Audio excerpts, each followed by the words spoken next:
On section 5.2, we are going to be factoring maniacs. We're going to be factoring 3-4 times for every problem. I think there's even one problem we factor 6 times. So what we're going to be doing is multiplying rational expressions and then later on in the section dividing. But guess what? When you multiply rational expressions, look what step number 1 is. And you're going to see this in every section in this chapter. Step number 1 is going to say factor. That's why I stress to you the importance of chapter 4 and how big of a chapter it was. Because if you didn't learn how to factor, you can't even start these problems. So that's why I was being mean and drilling it into your head that you needed to get your homework done and all that, because it's just everywhere after that. So after we factor everything, then we simplify. Remember, anything divided by itself is 1. Anything divided by its opposite is -1. Remember, 5 over 5 is 1. But if I divide 5 by its opposite, I get -1. So that's what that's saying there. So let's see this in action. So for the first example, we have x plus 2 over x squared plus, remember when we're factoring trinomials, we want to put a 1 there to remind ourselves we're looking for factors of 42 that subtract to 1, times x plus 7 over x squared minus 4. So as I look at this, I go, this is what my head's telling me. Hopefully yours is too. Not factorable, no exponents, no GCF. Not factorable, no exponents, no GCF. Double bubble, difference of squares. So those are the kinds of things your head should be telling you as you do problems like this. Like the different kinds of factoring. So notice x plus 2 and x plus 7 stay the same. But factors of 42 that differ by 1 are 6 and 7, the largest one's plus. So x plus 7, x minus 6. And then we all know a difference of squares is x plus 2, x minus 2, because this means the signs will be different. And we do the square roots, x plus 2, x minus 2. So then we have the numerators multiplied, the denominator. So basically we're just listing a lot of people. We'll start canceling right here. So if you want to cancel there and skip this step, you can. But this is how they explain it. So bring those down, bring all 4 of those down, and then go x plus 2 divided by x plus 2 is 1. X plus 7 divided by x plus 7 is 1. So what do I have left? 1 times 1, which is 1, over x minus 6, x minus 2. And we do leave it in factored form. We do not work that out and do FOIL. Okay, so all answers are left in factored form. So let's take a look at some of these fun problems. So all 8 of your factoring patterns are going to come into play. You'll see that. So this first one, when it's 2 terms, we learned it's GCF, squares, or cubes. Well, there's no exponents, so it can't be squares or cubes. So process of elimination, GCF it is. So we take a 3 out. And when we divide both of these by 3, we get 1p minus 1, or just p minus 1. And then we have a p in the denominator. Obviously, that can't factor. If it was p squared, yes, then we could factor it. But it's just p.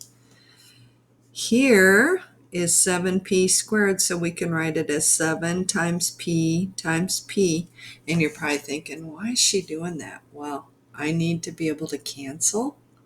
So in order to cancel, I need that multiplied out like that. And then I can go, oh, p divided by p is 1.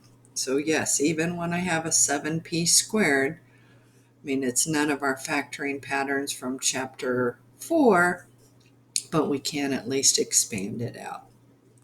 And then 2 terms, there's another GCF, so 8's common.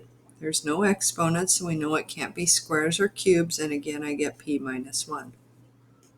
So now I'm ready for my canceling palooza. So p minus 1 over p minus 1, 1. P divided by p, 1. So when you go to cancel, and students always ask me this, one of the terms has to be in the numerator, the other one in the denominator in order to cancel. They don't have to be in the same fraction as long as they're multiplied, but they have to be on different sides of the fraction. So 1p in the numerator, 1p in the denominator, p divided by p is 1. That way you can cut out this step because these are all really long problems. So if you remember from your former days where cross-canceling was allowed, that'll save you from doing that extra long step. And then to get your answer, you just write what's left. So what do I have left here? I have 21p in the numerator. And in the denominator, I have 8. Boom. Told you these are fun problems. Now, next section, not so fun, but this section, lots of fun. Remember how I said we don't see cubes very often, just once every once in a while, but they keep coming back. And there's one that keeps coming back. So that is a difference of cubes. 3 times 3 times 3, x times x times x. So for cubes, remember, we do little parenthesis and big parenthesis. We do our SOAP, same, opposite, always positive. And then we learned to get the first parenthesis, you have to do cube roots here. So the cube root of x cubed is x. 3 times 3 times 3 is 27. And then we also learned that to fill in the second parenthesis, you do square, multiply, square. So you square the x times x squared. Multiply your terms, 3 times x, 3x. Remember, don't worry about the signs. The signs are set in SOAP. We never change them. And then square the last term, 3 times 3, 9. Okay, so first fraction is numerator factored. So this is kind of nice. Look at, we have cubes there. We have squares here. So squares just tell us to make different signs and do square roots. So squares are the easiest. X plus 3, x minus 3. And then we have two double bubbles, right? So factors of 9 that add to 6, and see how they both have leading coefficient 1, 3, and 3. This says the signs will be the same. And this says they'll both be negative. So x minus 3, x minus 3.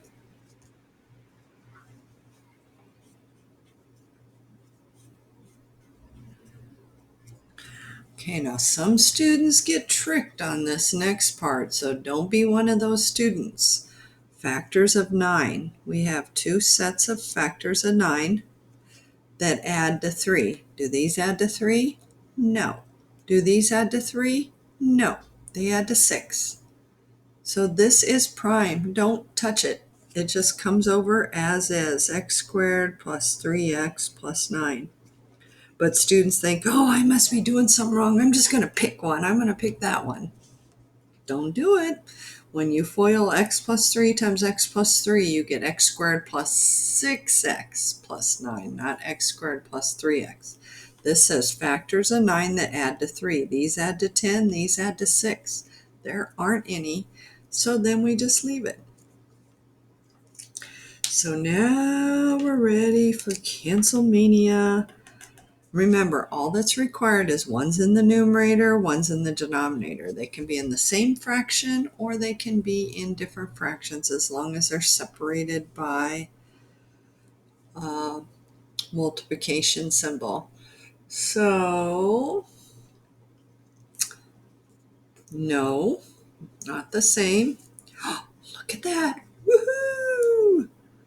We have trinomials that are the same. Love it.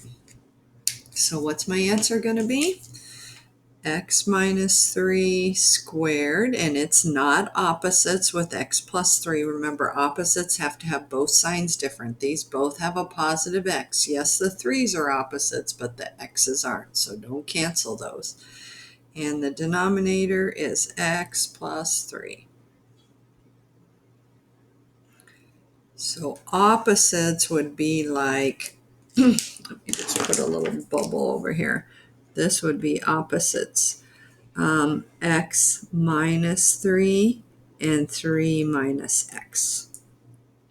Not part of the problem, but I'm just showing you when you would be able to cancel. Here you cannot, because opposites mean both signs are different, and here both my x's are the same.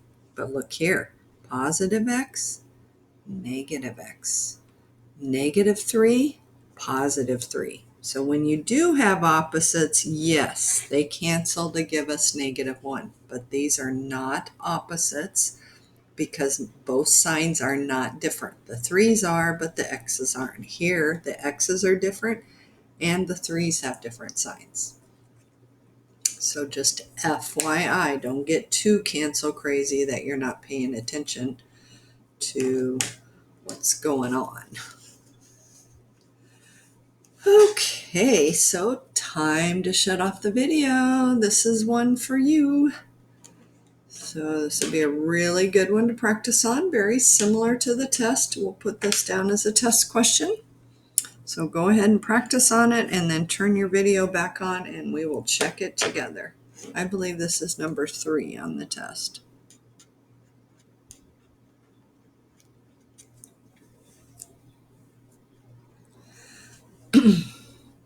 Okay, so we have double bubble, leading coefficients 1. So we can go, let's put it underneath. I think that'll be better. So we can do our double bubbles. This says the signs are the same. This says they're both negative. So x minus, and we're looking for factors of 30 that add to 11, which would be 6 and 5, both negative. The only way to get a positive is if the signs are the same. This says they're both negative. So 6 and 5. So we get -6 plus -5, -11, and -6 times -5, positive 30. On this next one, 2 terms, the first thing we're always supposed to look for is GCF, and I see a GCF, x squared. So that's going to be 3x plus 2.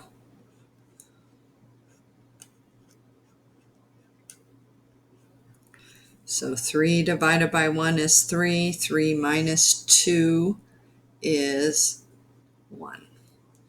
And 2 terms again, look for a GCF, and there is one. I'm going to do the GCF here because I can see in my head already this one's going to factor again. So when I take away the negative, when I take the x out, because that's all that's common, I get 9x squared minus 4. So take 1x out of each term. So that turns into 9x squared minus 4 when I take an x out of each one.